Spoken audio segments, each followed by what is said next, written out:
Look at here. Stand in a square. Stand in a square. Stand in a square. सगळे लाईनीत या. व्यवस्थित side.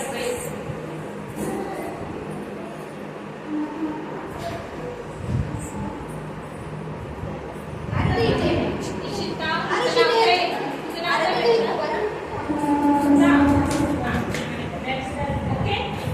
काय बघत होतो आपण? फॅमिली. फॅमिलीमध्ये कोण कोण असतं? Mother, father, grandfather, grandmother, brother, sister. इकडे आजी आजोबा असतात ना. आपल्या आजी आजोबांना चष्मा असतो. जरा थकलेले असतात ना. तुम्हाला कधी कधी स्कूलला आणायला येतात, सोडायला येतात. छान छान खाऊ कोण देतं? आजी आजोबा देतात की नाही? बरोबर. Mummy papa